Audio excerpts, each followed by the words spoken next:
నా పేరు షాగంటి రాకేష్. మాది భూపాలపల్లి జిల్లా కాటారం మండలం మేడిపల్లి గ్రామ పంచాయతీ కార్యదర్శి పనిచేస్తున్నాను. నాకు మహబూబాబాద్ జిల్లాకు చెందిన కొత్తగూడెం మండలం పువ్వులపల్లి విలేజ్ ఇటుకలపల్లి బిందుతోని నాకు వివాహం 2024 ఫిబ్రవరి 20 తారీఖు మ్యారేజ్ కావడం జరిగింది.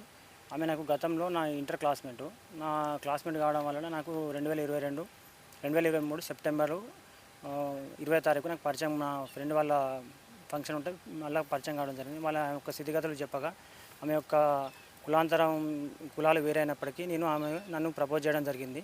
నేను సరే అనుకుని నేను ఆమెను చేసుకుందామని నేను అనుకోవడం జరిగింది. నా తల్లిదండ్రులు కాదనుకుని నేను బయటికి వచ్చేసి నా తల్లిదండ్రులకు దూరంగా ఉండి ఆమెను చేసుకున్నాక కొన్ని రోజులు చేసుకున్నాక 1 మంత్ తర్వాత ఆమెకు పెళ్ళి అయిందని తెలిసింది. అయినా కూడా వాళ్ళ పేరెంట్స్, వాళ్ళ యొక్క చుట్టాలు నన్ను కన్విన్స్ చేసి జరిగిన తప్పిదం చెప్పడం తప్పిదమని చెప్పి తర్వాత నేను కన్విన్స్ కావగా ఆమెతో కొన్ని రోజులు ఒక 3 నెలలు జీవితం గడపగా నా పాప కన్సీవ్ అయింది. పాప పుట్టినాక కొన్ని రోజుల తర్వాత 6 మంత్స్ తర్వాత పాప పుట్టినాక ఆమె వేరే వ్యక్తితోని ఇట్లా నడకలో ప్రవర్తన వేరే విధంగా ఉండేది. అప్పుడప్పుడు వాళ్ళ అమ్మ ఫోన్ ద్వారా కూడా వేరే వ్యక్తితో మాట్లాడేది. ఎందుకు మాట్లాడుతున్నావు అని అడిగితే నన్ను దూషించి ఒకసారి కూడా కొట్టడం జరిగింది.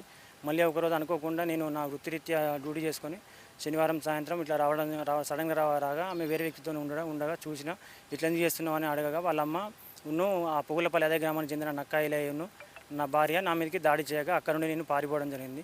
నేను ఏదో తప్పు చేసినట్టు నన్ను క్రియేట్ చేసి మా విలేజ్లో దూషించడం జరిగింది. నేను ఇప్పుడు 3వ వ్యక్తిని. ఆమెకు ఫస్ట్ మ్యారేజ్ అయింది. తర్వాత ఇంకొక వ్యక్తితో అలా అసంఘిక కార్యక్రమాలకు సంబంధించి చేసుకుంది. నా పేరు నా పేరు మీదనే అతను కూడా సేమ్ రాకేష్ అనే వ్యక్తి, తర్వాత రజనీకాంత్, తర్వాత మళ్ళీ నా పేరు రాకేష్. అట్లా 3వ వ్యక్తిని నన్ను ఇట్లా చేసేసి ఆమె మైకలను వాడేలాగా చేసి నన్ను నమ్మించి నా దగ్గర నుంచి ఒక 12 లక్షల రూపాయలు 12 లక్షల రూపాయలు నా దగ్గర తీసుకోవడం జరిగింది. 12 లక్షల రూపాయలకు సంబంధించిన ట్రాన్సాక్షన్స్. వాళ్ళు అదేవిధంగా సంబంధించిన వాళ్ళకు ఒక ఇల్లీగల్ ఎఫ్ఐఆర్ ఉన్న వ్యక్తి మొన్న పోలీస్ స్టేషన్ అనుకుని మా ఇంటి మీకు దాడి చేయగా ఈ వ్యక్తి ఐలయ్య వ్యక్తి ఉన్నారు, తర్వాత ఆయన రజనీకాంత్, తర్వాత వీళ్ళకి సంబంధించిన వ్యక్తులు కూడా వాళ్ళకి అక్కడికి రావడం జరిగింది. వీళ్ళు ఎందుకు వచ్చినారని నేను స్టేషన్లో పిటిషన్లో వచ్చినా కూడా అక్కడ కౌన్సిలింగ్ ఇచ్చి మమ్మల్ని మీరు ఏమైనా ఉంటే కోర్టులో చూసుకోండి వాళ్ళ నాకు స్టేషన్లో భూపాలపల్లి స్టేషన్లో కూడా పిటిషన్ ఇచ్చి సార్ ఇట్లా నా ఇంటి మీదకి తెలియకుండా దాడికి వచ్చారు. నాతో ఉండక సంవత్సరంన్నర అవుతుంది.